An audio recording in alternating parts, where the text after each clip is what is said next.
Good morning, students. Today, again, we will continue this chapter, financial markets, and session we will understand working of secondary markets. And once I complete the session, you should be able to explain requirements and procedure of stock market.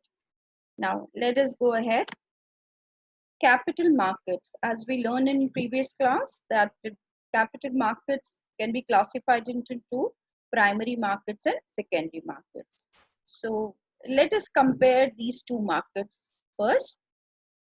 Primary markets are new issue markets wherein companies were for the first time they are bringing in new shares to the market. They floated through primary markets, whereas in secondary markets the existing securities of company are traded.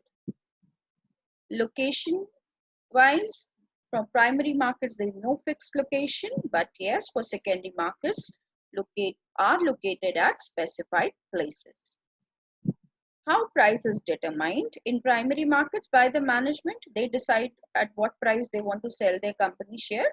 But now when the shares are traded in the stock exchange or the secondary markets, the demand or supply of that particular security decides the price. On the basis of capital formation, if you compare primary markets, here the flow of funds is from savers to investors and directly promotes capital formation. That means directly as an investor, you are purchasing share from a company. But here in secondary market, indirectly capital formation is promoted and it also enhances liquidity of securities. On the basis of buying or selling, in primary markets, only selling is taking place.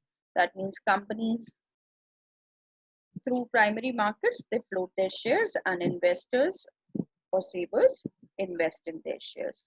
But in secondary markets, both buying and selling of existing securities is happening. Here, company is not involved. Maybe two investors are buying or selling the securities what they are holding. So basically, the exchange of securities is happening between the buyers and the sellers.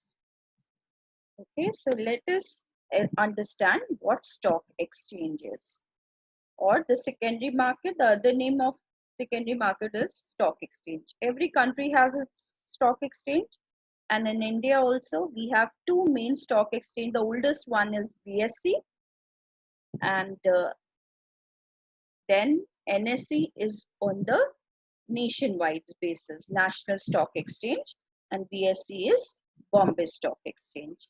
Now, what exactly stock exchange is? It is an institution which provides a platform for buying and selling of existing securities. Now, what is happening here? It also facilitates the change of securities into money and vice versa. Suppose you are holding some securities, you want to sell it, so it will convert it into money. Right? And if you have money and you want to buy some securities, that can also happen through this platform. Now, in India, total 23 stock exchange are there. As I told you, BSE and NSE is the most famous one. Then we have Ahmedabad Stock Exchange, Delhi Stock Exchange, Calcutta Stock Exchange. So all put together, 23 stock exchange are there in India. Now let us see what function is performed by the stock exchange. First thing is economic barometer. Barometer is used for measuring something. So if you have to check the economy of any country, stock exchange, how the stock exchange is doing, that also matters. Now, like for NSE, it is Nifty. Nifty is the barometer, the index of stock, National Stock Exchange, and Sensex is the index for measuring Bombay Stock Exchange. Okay, in case of Nifty, it is 50, top 50 shares, and Sensex is top 30. It's not 100, it's top 30 shares which are being traded in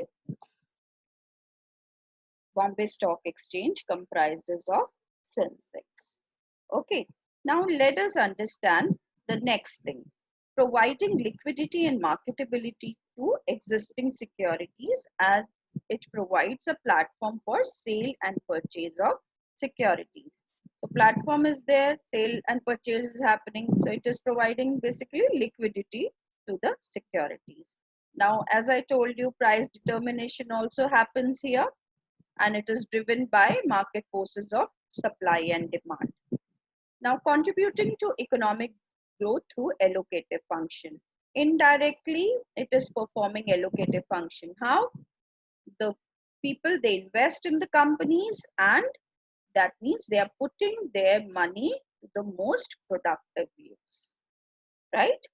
Next is ensuring safety of transactions, as all these transactions are electronic and takes place under the knowledge of SEBI.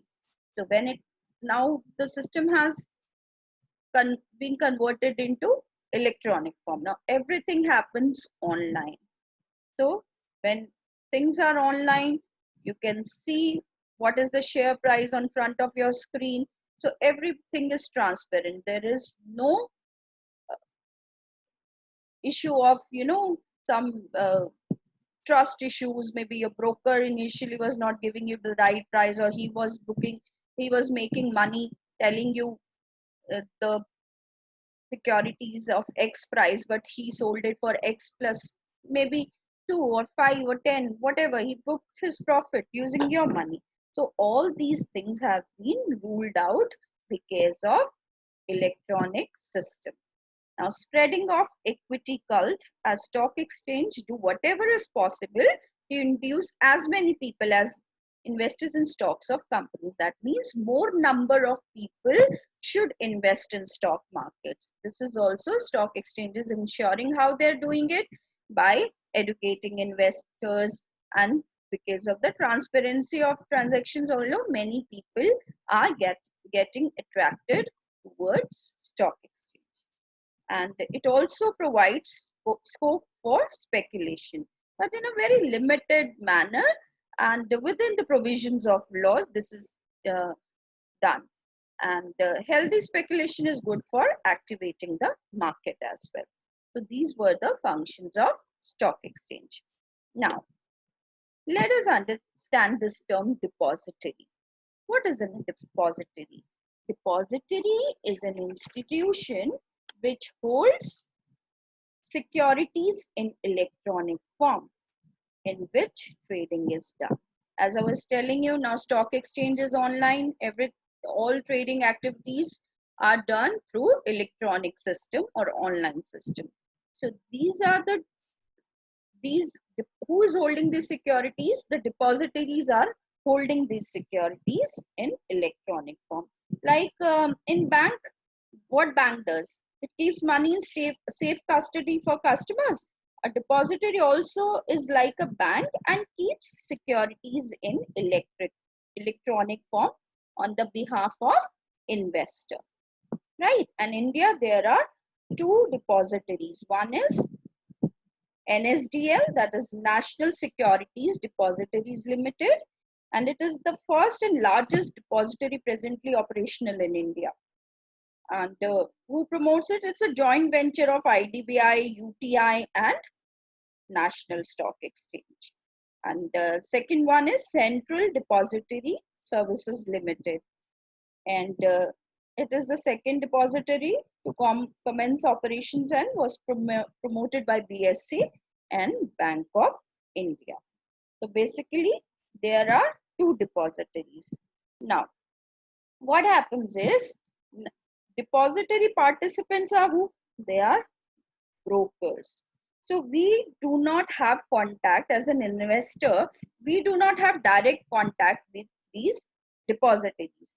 We have contact with depository participants. That means we open our account with depository participant or the broker, and these brokers have their account with one of these depositories through which the trading activity takes place.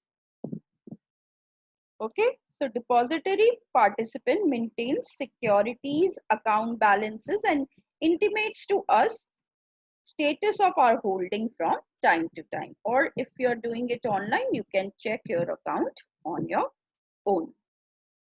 So this was about depository. Now students, I was telling you everything is electronic based. Then so is the shares. Now, initially what used to happen, if you ask your grandparents or even your parents will be aware of this fact that earlier when we were buying shares or we were investing in the companies, we used to get a physical security, a certificate kind of thing wherein it was mentioned these number of shares. This was this used to be issued by the company, right? So if somebody is buying those shares from, suppose I have a physical certificate of shares and I want to sell it to you, so you will give me money for whatever price is going on and I will give this physical certificate to you. So this is what used to happen.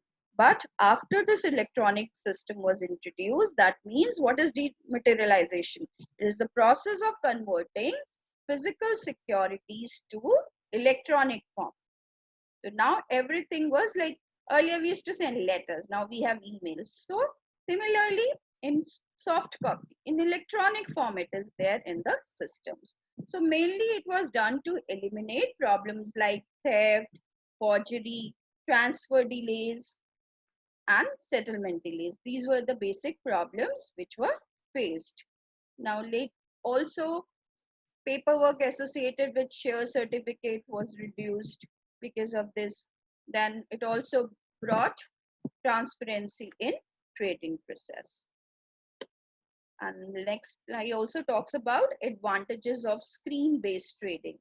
So what all are the advantages? It ensures transparency, it increases efficiency of information, everything's there in front of screen, what price is going on, what you want to sell, you can just tell your broker, instruct your broker, or if you're using online system, go online and then just sell or buy whatever activity you want to do.